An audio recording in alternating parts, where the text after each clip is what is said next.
નમસ્તે organic lovers, આપ જોતા છો કિસાન સારથી ઓર્ગેનિક, જ્યાં ખેતરથી સીધું તમારા ઘરમાં આવે પ્રાકૃતિક આહાર અને મળે ખેડૂતો માટે નવી યોજનાઓ, ખેતીના સમાચાર અને ટેકનિકલ ટિપ્સ. વિડીયોને લાઇક કરો, ચેનલ સબસ્ક્રાઇબ કરો અને બેલ દબાવો. દર અઠવાડિયે લાવીએ છીએ ઓર્ગેનિક ખોરાક અને ખેતી સંબંધિત મહત્વના અપડેટ્સ.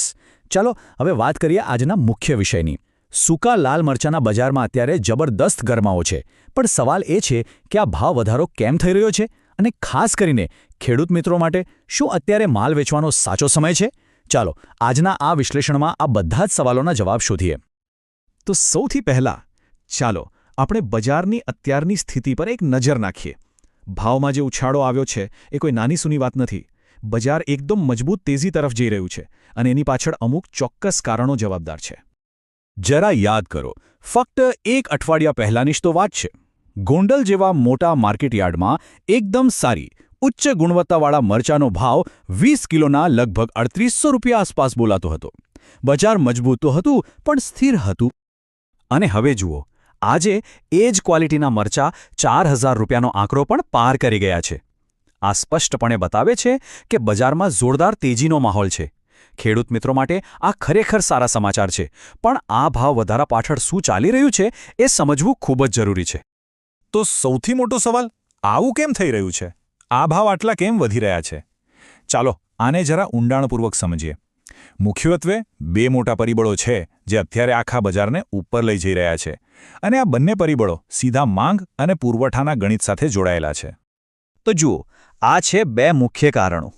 એક બાજુ વિદેશમાં આપણા મરચાની માંગમાં એટલે કે નિકાસમાં લગભગ 60%નો જંગી વધારો થયો છે, અને બીજી બાજુ આપણા જ દેશના બીજા રાજ્યોમાં જ્યાં મરચાનું ઘણું ઉત્પાદન થાય છે ત્યાં પાકને નુકસાન થયું છે. આ બે વસ્તુઓ ભેગી થઈ અને બજારમાં આગ લાગી ગઈ. હવે આ ચાર્ટ જુઓ એટલે વાત એકદમ સાફ થઈ જશે. ગયા વર્ષે આ જ સમયે જેટલી નિકાસ થઈ હતી એના કરતાં આ વર્ષે 60%થી પણ વધારે નિકાસ થઈ છે. આટલી મોટી માંગ જ્યારે અચાનક આવે એટલે ભાવ પર સીધી અસર તો થવાની જ છે. અને આ જે નિકાસની માંગ વધી છે એમાં સિંહ ફાળો કોનો છે ખબર છે? ચીનનો. ચીન અત્યારે મોટા પાયે આપણા મરચાંની ખરીદી કરી રહ્યો છે. એ લોકો એમના ફૂડ પ્રોસેસિંગ ઉદ્યોગ માટે આ ખરીદી કરે છે, અને જ્યારે ચીન જેવા દેશમાંથી મોટી ખરીદી નીકળે ત્યારે બજાર પર તેની મોટી અસર પડે છે. એટલે એક તરફ વિદેશી માંગ જોરદાર છે, પણ બીજી તરફ ઘર આંગણે પણ પરિસ્થિતિ એવી છે કે પુરવઠો ઓછો છે. આંધ્રપ્રદેશ, તેલંગાણા અને મધ્યપ્રદેશ જેવા રાજ્યોમાં જે મોટા ઉત્પાદકો છે ત્યાં કમોસમી વરસાદ અને માવઠાને કારણે પાકને ઘણું નુકસાન થયું છે. એટલે બજારમાં માલ ઓછો આવી રહ્યો છે, જે ભાવને હજી વધારે ઉપર લઈ જઈ રહ્યો છે. જો તમને આ માહિતી ઉપયોગી લાગી હોય તો કમેન્ટમાં લખો, જય જવાન જય કિસાન. આપની કમેન્ટ અમને પ્રેરણા આપે છે વધુ ઉપયોગી ટિપ્સ શેર કરવા માટે. સારું, તો આ તો થઈ અત્યારની વાત, પણ હવે આગળ શું? ભવિષ્યમાં શું થઈ શકે? જુઓ, અહીંયા બે બાજુ છે. એક તરફ ભાવ હજી વધવાની સંભાવના છે, પણ બીજી તરફ અમુક જોખમો પણ છે. ચાલો એ બંનેને સમજીએ. અત્યારનો ટ્રેન્ડ જોતા એવું લાગે છે કે માંગ મજબૂત રહેશે અને ભાવ હજી પણ વધી શકે છે. પણ આપણે એ ક્યારે ન ભૂલવું જોઈએ કે બજાર કોઈનું સગું નથી. એ ગમે ત્યારે પલટાઈ શકે છે. ખાસ કરીને આંતરરાષ્ટ્રીય સંબંધોમાં જો કોઈ ઉતાર ચઢાવ આવે તો ચીન જેવા દેશોની ખરીદી અચાનક અટકી પણ શકે છે, અને એની સીધી અસર ભાવ પર પડી શકે છે. તો આ બધી વાત પછી સૌથી મહત્વનો સવાલ એ આવે છે કે ખેડૂત મિત્રોએ કરવું શું? પોતાની ઉપજનું શું કરવું?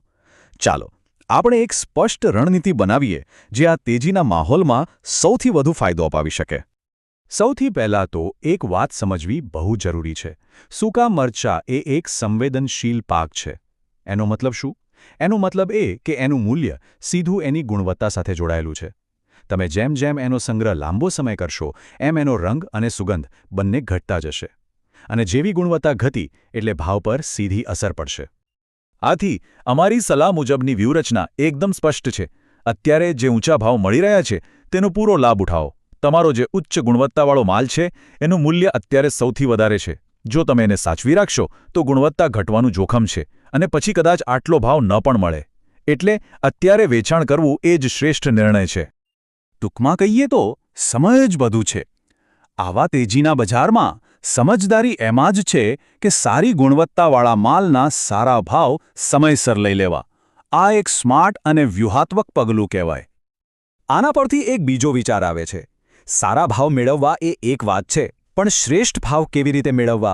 ખેડૂત પેટે પાટા બાંધીને બાળકોને ભણાવે, મજૂરી કરે અને ખેતીમાં પાક પકવે, છતાં પાકના યોગ્ય ભાવ નથી મળતા. એ માટે એક જ મંત્ર છે: તમારી ચીજનું ભાવ, ગ્રેડિંગ, પેકિંગ અને માર્કેટિંગ તમે જ નક્કી કરો. કિસાન સારથી ઓર્ગેનિક સાથે જોડાયા રહ્યો. અમે લાવી રહ્યા છીએ નવી સિરીઝ, કેવી રીતે તમારી ચીજનું પેકિંગ અને માર્કેટિંગ કરવું.